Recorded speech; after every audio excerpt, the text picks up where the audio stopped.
Politics, according to Merriam-Webster, is the art or science that considers winning and holding control over the government. There are many politicians who run for various positions, and these candidates are the ones who hold the biggest power in shaping our nation.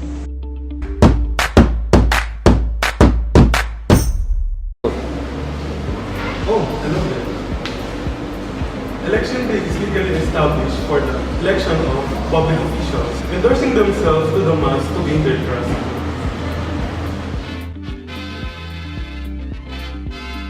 The most exciting chapter in the history of the Republican Party is written in Philadelphia. A book published in the year 1944, written by Paul Lazarsfeld, Bernard Berenson, and Hazel Cadet, entitled The People's Choice: How the Voter Makes Up His Mind in a Presidential Campaign, discusses about the decision-making one has during the elections.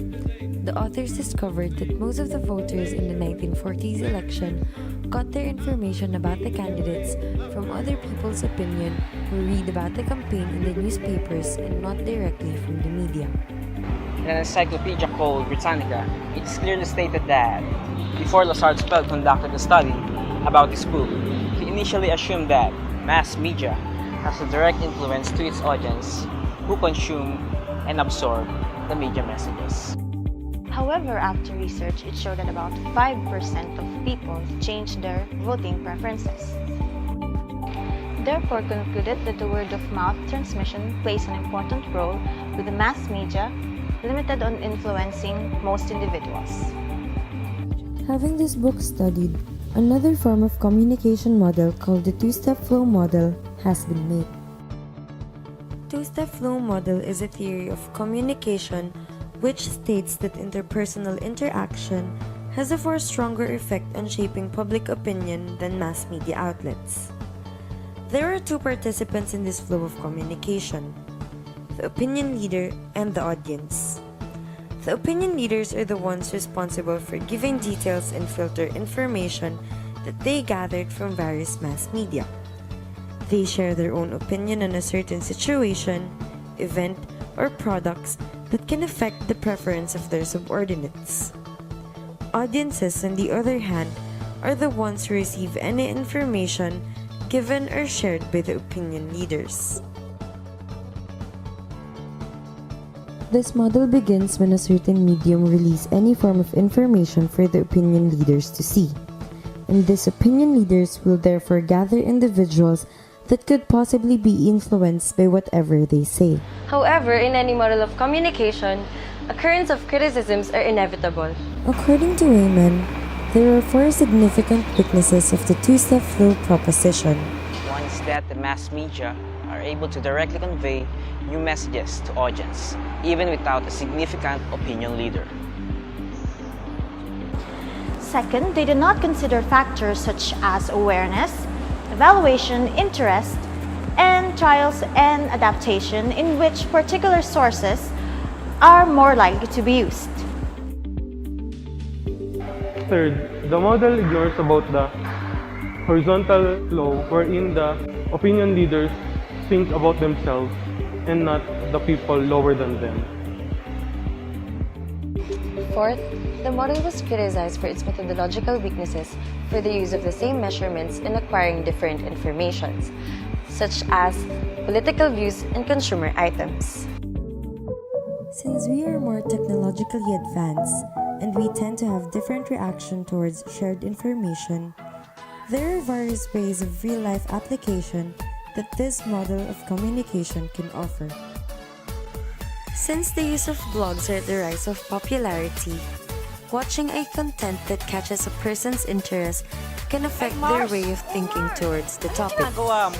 For example, if a beauty guru had a makeup tutorial or a review about a certain product, saying that it's of good quality and long-lasting, of course, the viewers would possibly believe it and pass through the information to their friends, resulting to an influence in using the said item. Another example is when a certain company uses social media influencers or top celebrities to endorse a certain product, serving as the opinion leaders to entice the audiences.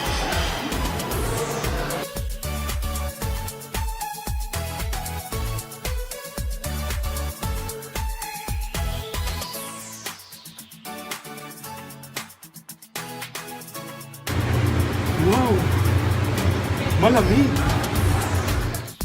Surprisingly, this kind of flow also occurs inside your seemingly ordinary classrooms, like how a group leader gathers information, discusses the content to his members, and having the group conform to what the leader wanted. Those are only a few of the examples on how two-step flow model of communication is used in a daily life basis. Today, we are here in Central Escolar University to ask the digitally challenged youth of today on what influences them in making their decisions.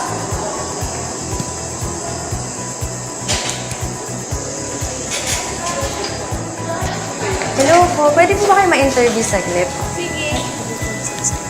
So, ito po yung mga questions. Bali, yung first question po natin is, when you want to buy a certain product, what influences you to do so? Is it the advertisements that you watch through various forms of media, or is it because of a certain person that recommended it to you?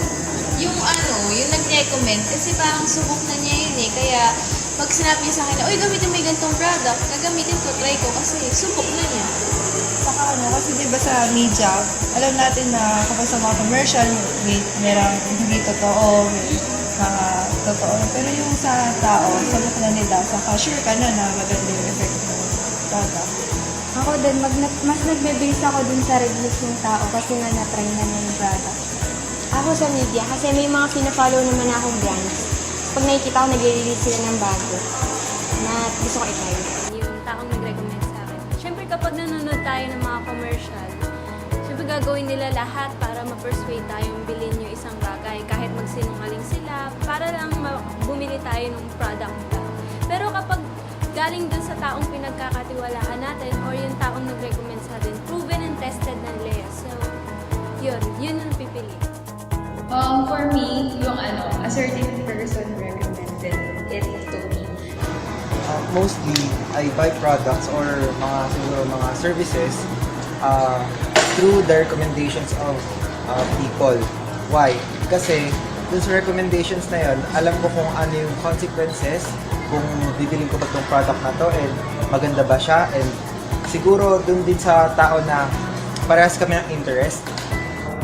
I would rather have the person recommended to me rather than the advertisements all over the internet or other TV. Because if it's been recommended by someone that I trust, for example my family, I would also actually use it or buy the product rather than buying a product that's been advertised all over the internet or the media. Because as we all know that the media is now can either lie to you or just be having other false advertisements. I would base on advertisements because pag sa advertisement kasi parang dun nakokompleto yung taste ng tao kaysa personal. Parang mas malaki yung influence talaga ng media dun sa kasi alam mo naman ng media, you can do everything on media, pwede ka mag-edit, pwede mong pagandahin ang kailangan pagandahin. Mas gusto ko yung impluwensya ng mga tao sa akin. Bakit? Kasi yung mga tao na nagre-recommend sa akin ng product na yon is subok na. Ibig sabihin, nagamit na nila and na-benefit sila ng product na yon. For me, parang mas naniniwala ako din sa tao na nagre-recommend sa akin ng bagay na yon. Kasi for me, pag media kasi medyo dun sa pinapakita nilang mga advertisements, parang hindi mo alam kung pure na kinakahanap ba yung nandoon.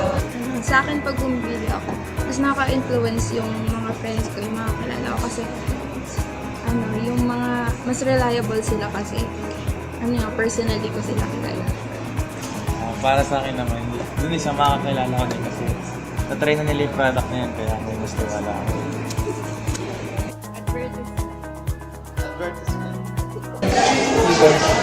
Advertisement. Siguro yung mga tao na kakilala ko na nakagamit din nung bibilin ko pala. So next question po is, in making your life decisions, do you follow anything that you read, watch, heard in any form of media and use it as a basis for your choices? Or does a certain person affects you to make such decisions? Yung siguro sinusunod ko yung isang tao, hindi sa media ako nakabase. Kasi minsan sa media, di ba, ang daming mga fake news parents, ganun. Pero pag sa tao ka kasi nag-base, parang kagaya sa parents mo, alam na nila yung gagawin at saka yung mga dapat hindi gawin, ganun. Kaya sa tao ka nag-base.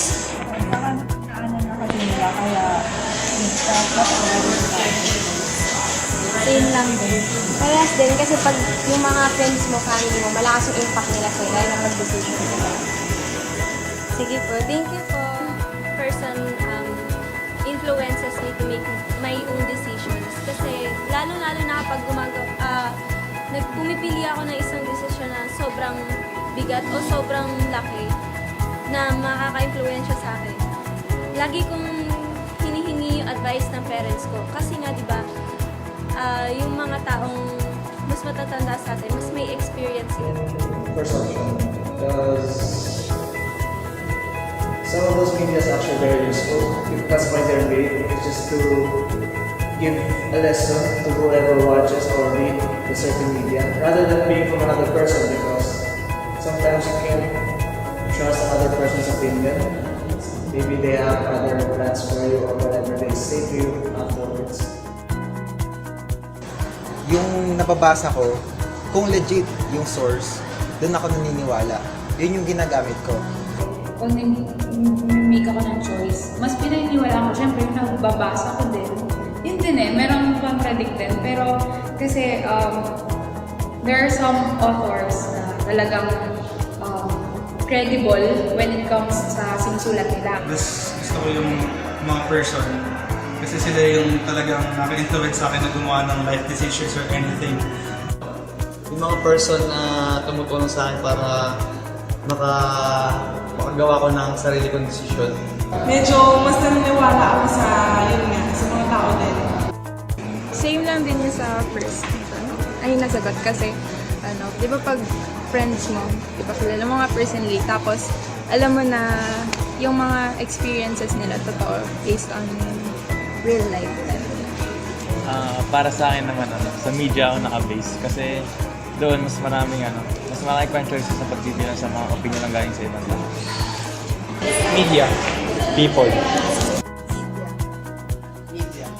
Na-influensyahan ako ng tao kaysa sa media. Kasi pag sa media kasi, feeling ko hindi siya ganun ka totoo. Siyempre sa tao na kasi ngayon, di ba? More on personal na. Hindi na bagay yung pinapag-usapan. But from the data we gathered, we were able to conclude that teenagers still rely on the people around them rather than technology, no matter how technology savvy our generation is. However, due to time constraints, we're not able to gather a large number of respondents. So, in the future documenters, we hope that you will enhance this part of our investigation. To conclude, this two-step flow model of communication still exists. We hope you all learned something today, our dear viewers. I am Jeanette Arvida, and this is What's your Choice.